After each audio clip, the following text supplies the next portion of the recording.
Hi, my name is Emma from Queensland and welcome to my YouTube channel.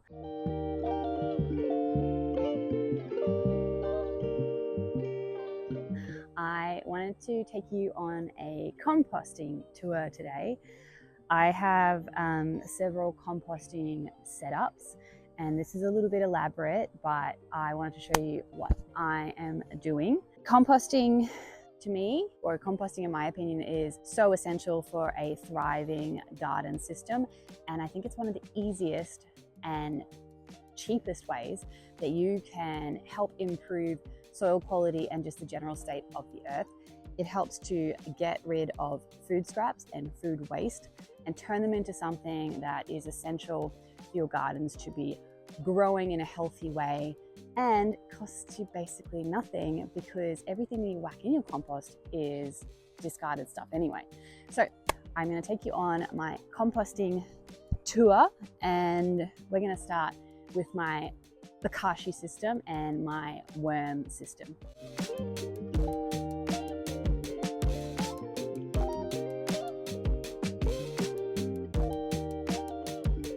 I'm in Queensland and it is November, so it's extremely hot and humid. So hence why I have slip slop slapped and I'm pretty well covered up. I'm extremely pale, so I need to avoid the melanoma.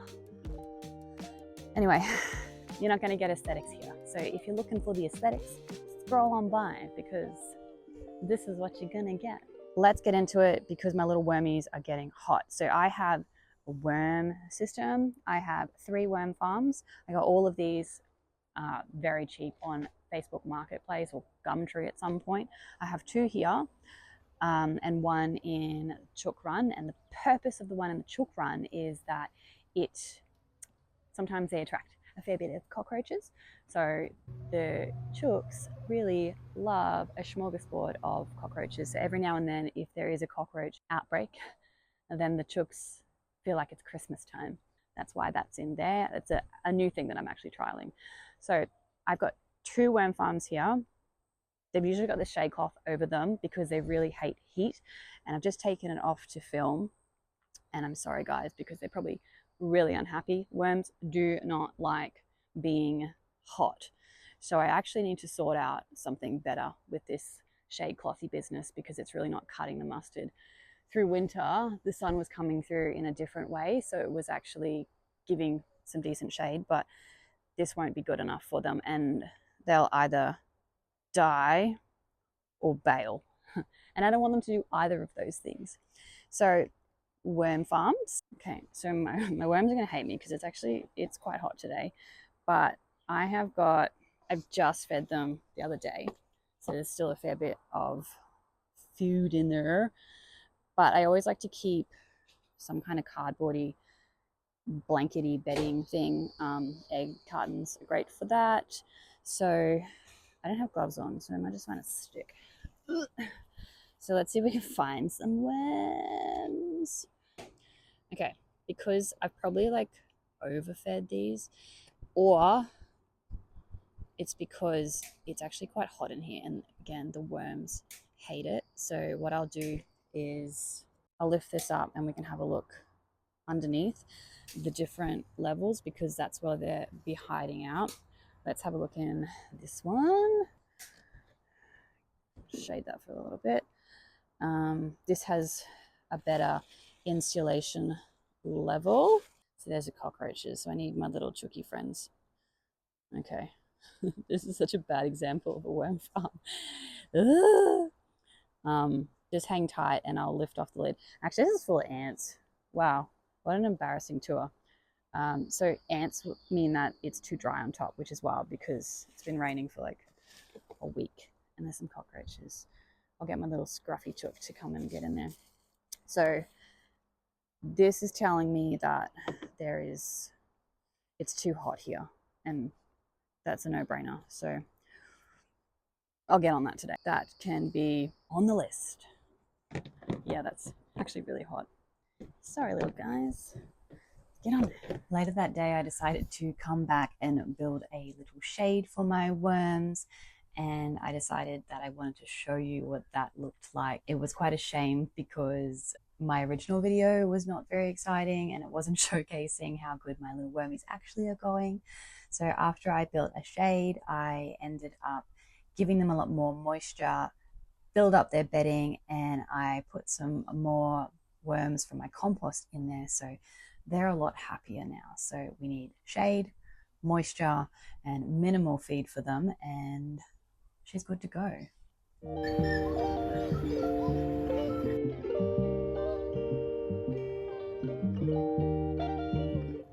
I have 2 Bokashi bins.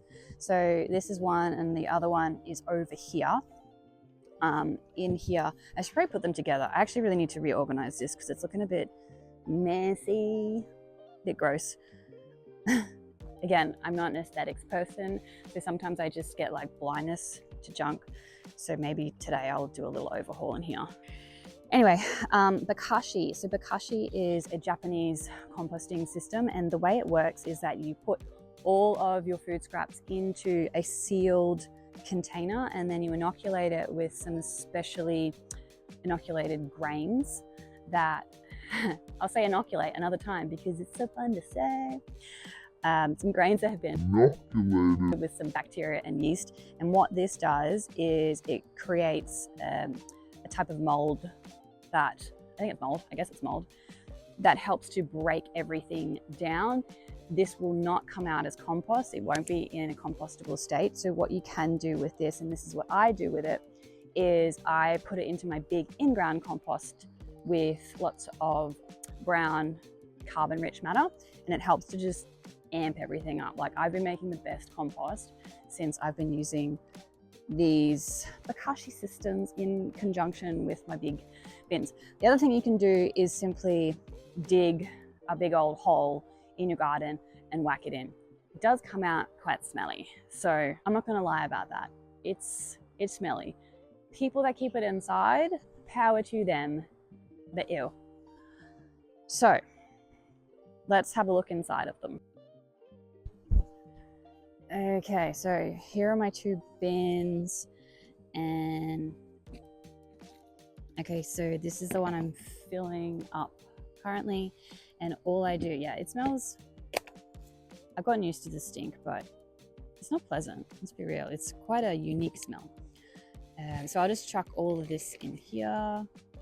There's literally everything in there.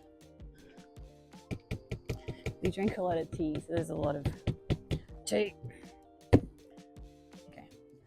And then what you have to do is smush it down. You're trying to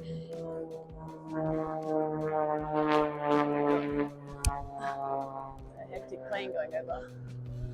You're trying to get out as much air as possible because that's how it works. It's supposed to be like an anaerobic fermentation process.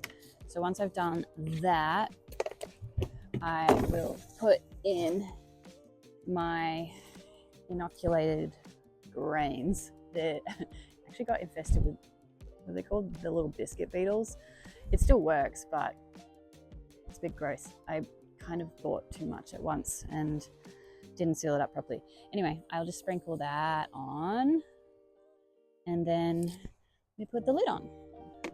So I found that these lids are not super fly tight, so I tend to put a little paver on here and it just helps to hold it down because I don't actually want flies in there. I was having the worst trouble with my audio this day. In fact, I was having trouble with my audio the second day as well. So here I am doing a voiceover for it. I wanted to talk to you a little bit more about how the Bokashi actually works. So what actually happens is you put it in the bin and it's supposed to be airtight. All of the liquid will be drained off the bottom through this little tap, and you can use this diluted on your plants.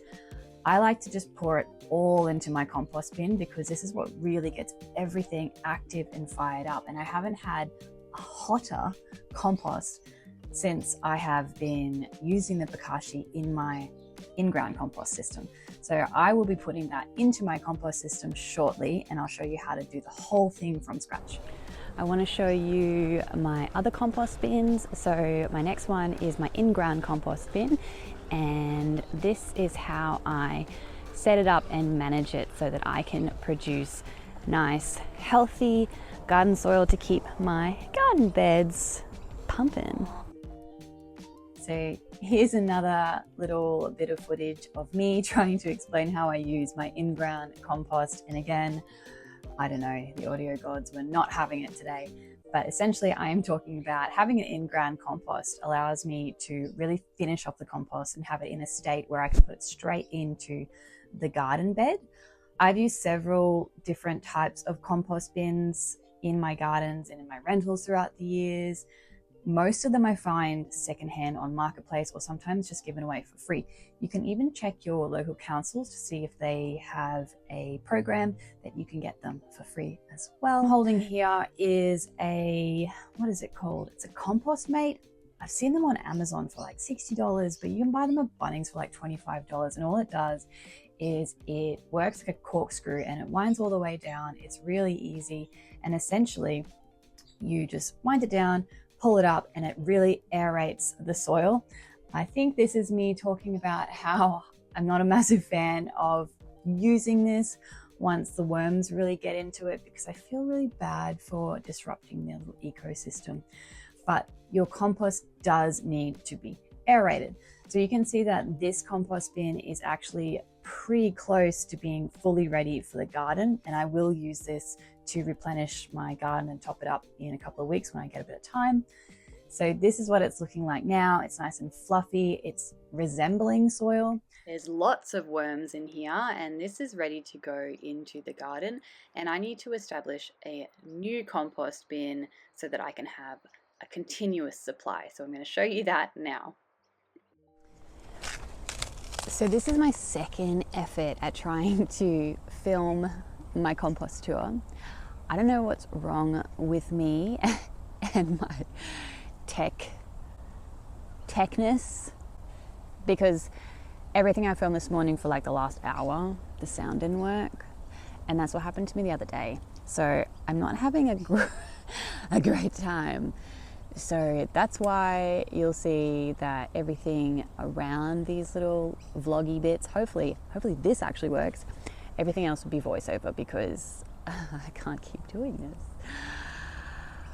Come on, sound, just be my friend. Whenever I open my compost bin, Scruffy hangs around because she wants to go inside. She loves it. Do you want to go inside? We'll pop you in. Come here. Come here. You want to go up? You want to go up?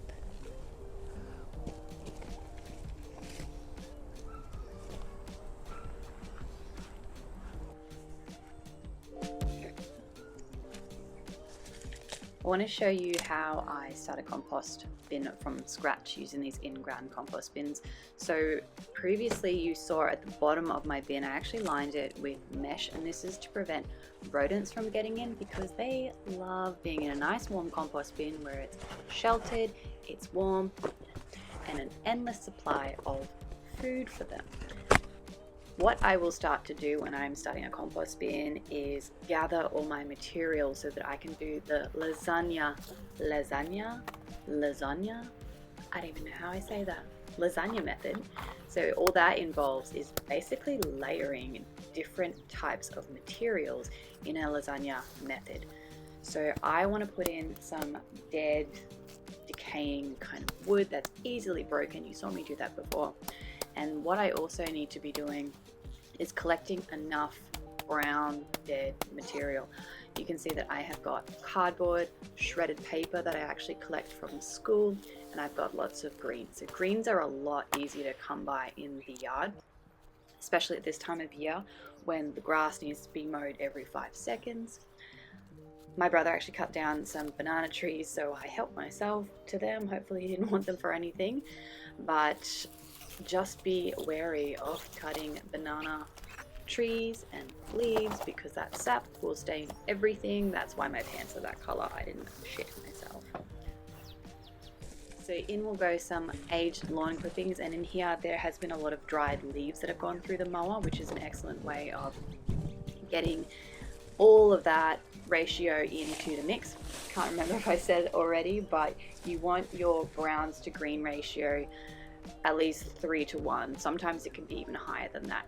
I'm going to whack in my Bokashi contents, which is really going to activate the bin. And this stuff, look, it stinks. I'm not gonna lie.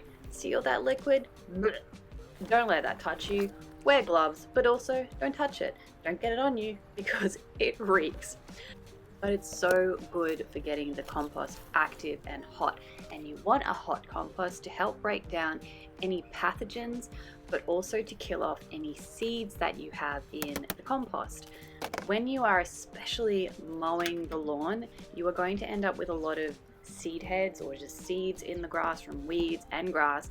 And if you put it into a compost that doesn't reach a nice hot temperature, when you go to spread it, it's actually just going to spread all those weeds, and we do not want that.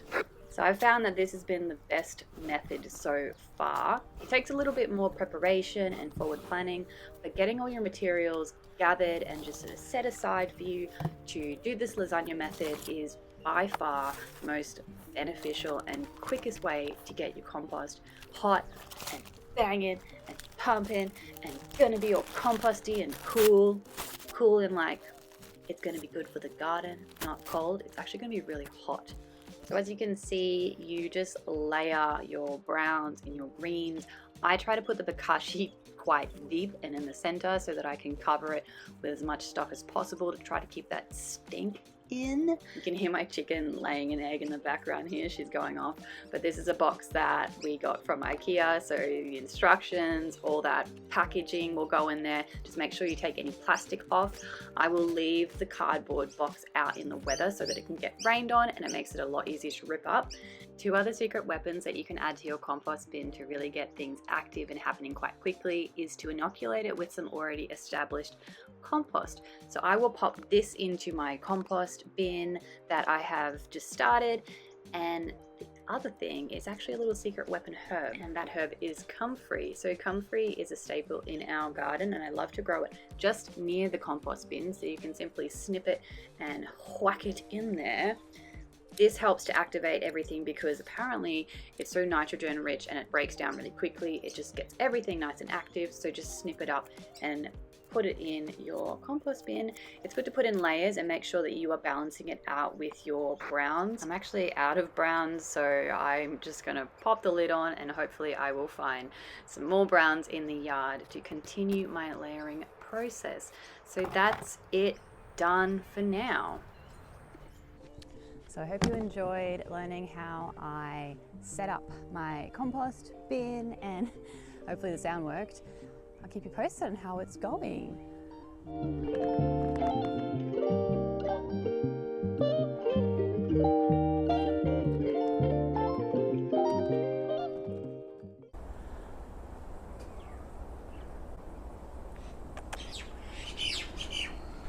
Are you done? Do you want to come out? Come here, you little fatty. Oh my gosh, you're about to burst.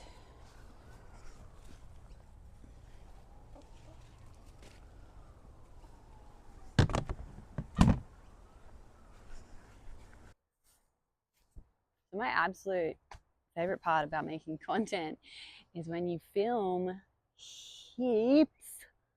You've done the whole thing and then you go to look at your phone and it actually wasn't filming.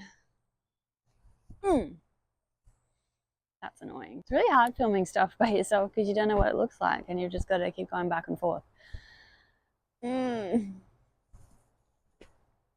this even in shot? I don't know. I'll go check. Takes 6,050,000. Takes 6 million. Oh my god. Let's do it.